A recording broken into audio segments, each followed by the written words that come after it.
Hello friends, स्वागत करता हूं आप सभी का अपना ही YouTube channel Bihar board 10th में। मेरे बच्चे, आज मैं क्लास 10 का सोशल साइंस का मोस्ट वीवीआई सब्जेक्टिव क्वेश्चन लेके आ गया हूं। जितने भी स्टूडेंट बिहार बोर्ड मैट्रिक का फाइनल एग्जाम 20 फरवरी 2025 में सोशल साइंस का देने वाले हैं, तो उन सारे स्टूडेंट के लिए क्लास काफ़ी इंपॉर्टेंट है। मेरे बच्चे, आप मेरे यूट्यूब चैनल में नए हो तो चैनल को सब्सक्राइब कर लीजिए और बेल आइकन का घंटे ऑल प्रेस कीजिए। वीडियो को लाइक शेयर कमेंट जरूर कीजिए। यहाँ पे देख सकते हैं आप लोग सेकेंडरी स्कूल एग्जामिनेशन 2025 का पेपर है।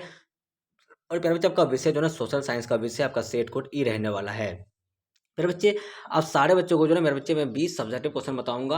और मेरे बच्चे, दोनों पालियों के बच्चों के लिए क्लास काफ़ी इंपॉर्टेंट रहेगा। आप लोग को जो मैं मेरे बच्चे जितना भी क्वेश्चन बता रहा हूँ ना, बस इसी क्वेश्चन से ही आपका एग्जाम में पूछा जाएगा। चलिए देख लीजिए आप लोग, पहला नंबर क्वेश्चन क्या है। तो रूसी क्रांति के किन्हीं दो कारणों को लिखे थे मेरे बच्चे, इसका आंसर देख लीजिए। तो एक नंबर में देख लीजिए, जार का निरंकुश एवं अयोग्य शासन।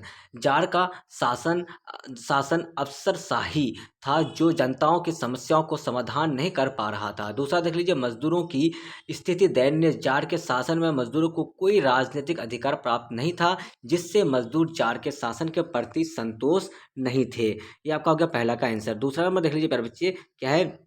तो न्यू डील से आप क्या समझते हैं, तो मेरे बच्चे इसका आंसर देख लीजिए आप लोग। न्यू डील अमेरिका राष्ट्रपति फ्रैंकलिन डी रूजवेल्ट की एक कार्य योजना थी। इसे 1933 से 1938 के बीच लागू किया गया था। इसका मकसद महामंदी से उबरने के लिए तत्काल आर्थिक राहत देना और अर्थव्यवस्था को स्थिर करना था। न्यू डील के तहत कई सामाजिक उदारवादी नीतियाँ लागू की गई। इन नीतियों के जरिए अमेरिकी अमेरिकी नागरिकों की पीड़ा को कम करने की कोशिश की गई। तो मेरे बच्चे, दूसरा का आंसर हो गया। मेरे बच्चे, जितने भी स्टूडेंट मेरे यूट्यूब चैनल में नए हो तो चैनल को सब्सक्राइब कर लीजिए और बेल आइकन का घंटे ऑल प्रेस कीजिए। वीडियो को लाइक शेयर कमेंट जरूर कीजिए। मेरे बच्चे, मैं आप सारे बच्चों को जो है मोस्ट वीवीआई सब्जेक्टिव क्वेश्चन बता रहा हूँ, जो आपके फाइनल एग्जाम में हूबहू मेरे बच्चे सब्जेक्टिव का पेपर में यही क्वेश्चन रहने वाला है। आप सारे बच्चे ऑब्जेक्टिव वाला वीडियो नहीं देखे हैं तो मैं उसका लिंक डिस्क्रिप्शन में दे देता हूँ। आप लोग जाकर फटाफट से जाकर देख लीजिए। चलिए, आपका जो तीसरा नंबर क्वेश्चन है प्यारे बच्चे, तो असहयोग आंदोलन को गांधी जी ने क्यों स्थगित किया। तो प्यारे बच्चे, इस क्वेश्चन का आंसर देख लीजिए। चूंकि महात्मा गांधी ने अहिंसा के दर्शन के सहारे असहयोग आंदोलन आरंभ किया था, लेकिन चौरी चौरा घटना के कारण व्यापक हिंसा सामने आई। इससे रुष्ट होकर गांधी जी ने 12 फरवरी 1922 को बारदोली में कांग्रेस कार्य समिति की बैठक में असहयोग आंदोलन को वापस लेने की घोषणा की और इसके साथ ही असहयोग आंदोलन समाप्त हो गया। प्यारे बच्चे, एकदम मोस्ट इंपोर्टेंट क्वेश्चन है, जो आपके फाइनल एग्जाम यानी कल का पेपर में जो प्यारे बच्चे आपके एग्जाम में हूबहू यही रहने वाला है। यानी 20 फरवरी को जब आप लोग सोशल साइंस का पेपर दीजिएगा प्यारे बच्चे, तो पेपर के अंदर में आपका यही क्वेश्चन रहने वाला है। तो आप लोग सारा क्वेश्चन को याद कर लीजिए। चलिए, आपका 4 नंबर क्वेश्चन क्या है। औद्योगिकरण ने मजदूरों की आजीविका को किस प्रकार प्रभावित किया है। तो उसका आंसर देख लीजिए। औद्योगिकरण ने मजदूरों की आजीविका को कई तरह से प्रभावित किया था। इसका देखिए पहला पॉइंट क्या है। तो औद्योगिकरण के कारण बड़े बड़े कारखाने स्थापित हुए, जिससे छोटे उद्योग टिक नहीं सके और मजदूरों के पास दैनिक उपयोग की चीज़ें खरीदने के लिए पैसा नहीं रहे। उसके बाद देखिए दूसरा, देखिए मशीनों और यंत्रों के सामने घरेलू, उसके बाद हस्त निर्मित उद्योगों का विकास संभव नहीं था। तीसरा देख लीजिए पॉइंट, कारखानों में काम करने वाले मजदूरों को कम वेतन पर लंबे समय तक काम करना पड़ता था। उसके बाद नेक्स्ट पॉइंट देख लीजिए, कारखानों में काम करने की परिस्थितियां कठोर और खतरनाक थी। और पांचवा देखिए, कारखानों में काम करने वाले मजदूर को रहने की स्थिति भी बदतर थी। उसके बाद देखिए 5 नंबर क्वेश्चन के बारे में बच्चे, भारतीयों द्वारा वर्नाक्युलर प्रेस एक्ट का विरोध क्यों किया गया। तो इसका आंसर देख लीजिए। इसका उद्देश्य भारत में भारतीय और अंग्रेजी भाषा के समाचार पत्रों की स्वतंत्रता को प्रतिबंधित करना था। इस अधिनियम ने जिला मजिस्ट्रेट की कार्रवाई को निर्णायक बना दिया, जिसके विरुद्ध अदालत में अपील नहीं की जा सकती थी। लॉर्ड रिपन ने 1882 में इस अधिनियम को निरस्त कर दिया। उसके बाद देखिए आपका 6 नंबर क्वेश्चन क्या है। श्रमिक वर्ग का आगमन शहरों में किन परिस्थितियों के अंतर्गत हुआ। तो इसका आंसर देख लीजिए। श्रमिक वर्ग का शहरों में आगमन मुख्यतः औद्योगिकरण और आर्थिक परिस्थितियों के कारण हुआ। उसके बाद 7 नंबर क्वेश्चन देख लीजिए आप लोग। यूरोप में राष्ट्रवाद के प्रसार में नेपोलियन बोनापार्ट के योगदानों की विवेचना करें। तो इसका आंसर देख लीजिए। राष्ट्रवाद की भावना का प्रसार नेपोलियन ने साम्राज्यवादी विस्तार कर दूसरे देशों में अपना आधिपत्य जमाया और हॉलैंड, स्पेन, इटली आदि के अपने संबंधियों को शासक बनाया। इस तरह दूसरे देशों में नेपोलियन का शासन विदेशी था। राष्ट्रवाद की भावना से प्रभावित होकर यूरोपीय देशों के लिए विदेशी शासन का विरोध करना उचित ही था। ये आपका हो गया आंसर। चलिए प्यारे बच्चे, आपका नेक्स्ट क्वेश्चन क्या है। प्यारे बच्चे, आप सारे बच्चे मेरे यूट्यूब चैनल में नए हो तो चैनल को सब्सक्राइब कर लीजिए और बेल आइकन के घंटे ऑल पर प्रेस कीजिए। वीडियो को लाइक शेयर कमेंट जरूर कीजिए। प्यारे बच्चे, जितने भी स्टूडेंट बिहार और मैट्रिक का फाइनल एग्जाम 20 फरवरी को सोशल साइंस का देने वाले हैं, तो आप सारे बच्चों के लिए क्लास काफी इंपॉर्टेंट है। प्यारे बच्चे, आपके एग्जाम में जो है हूबहू यही सब्जेक्टिव क्वेश्चन रहने वाला है, तो आप लोग फटाफट से याद कर लीजिए। 8 नंबर क्वेश्चन क्या, भारतीय राष्ट्रीय आंदोलन में गांधी जी की भूमिका की विवेचना करें। तो महात्मा गांधी ने भारतीय राष्ट्रीय आंदोलन में अहम भूमिका निभाई थी। वे अहिंसा और सत्याग्रह के सिद्धांतों पर आधारित अपने आंदोलनों के जरिए भारत को आज़ादी दिलाने में अहम भूमिका निभाई। पहला पॉइंट देख लीजिए, गांधी जी ने ब्रिटिश सरकार के खिलाफ अहिंसक प्रतिरोध और सविनय अवज्ञा की वकालत की। दूसरा देखिए, गांधी जी ने बिहार के चंपारण में सत्याग्रह का पहला प्रयोग किया था। उसके बाद देखिए, उन्होंने असहयोग आंदोलन 1920-21, सवर्ण अवज्ञा आंदोलन 1930 और भारत छोड़ो आंदोलन 1942 जैसे आंदोलनों का नेतृत्व किया। उसके बाद देख लीजिए, उन्होंने खेरा में किसानों के लिए हस्ताक्षर अभियान चलाया था। गांधी जी ने उपवास योजना को राजनीतिक हथियार के रूप में इस्तेमाल किया था। 9 नंबर क्वेश्चन देख लीजिए आप लोग क्या है। तो लोकतांत्रिक विकेंद्रीकरण का क्या अर्थ है। तो इसका आंसर देखिए, विकेंद्रीकरण का मतलब है सत्ता और जिम्मेदारी का वितरण और निर्णय लेने का अधिकार शासन के निचले स्तर तक पहुंचाना। विकेंद्रीकरण का मुख्य कारण यह है कि कई ऐसे मुद्दे हैं जिन्हें स्थानीय स्तर पर कुशलतापूर्वक हल किया जा सकता है। 10 नंबर क्वेश्चन देख लीजिए आप लोग फटाफट से। तो ग्राम पंचायत के किन्हीं दो कार्यों का वर्णन करें।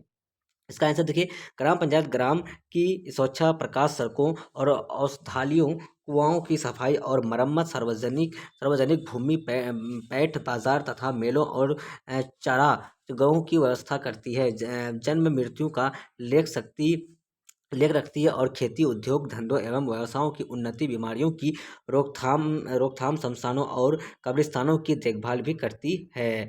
उसके बाद देखिए, आपका 12 नंबर क्वेश्चन क्या है।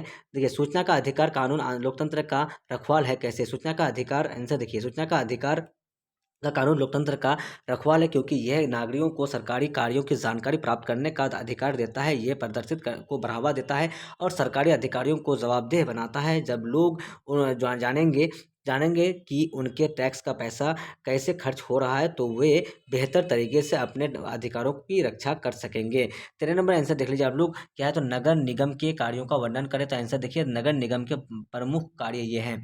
नगर निगम सेवाओं और सुविधाओं का संचालन और रख रखाव। उसके बाद देखिए, सार्वजनिक स्वास्थ्य रेखाओं का सेवाओं का संचालन। दूसरा देखिए, दुकानदारों और व्यापारिक प्रतिष्ठानों के लिए लाइसेंस जारी करना। उसके बाद देखिए, तीसरा, दुकानदारों और व्यापारिक प्रतिष्ठानों के लिए लाइसेंस जारी करना।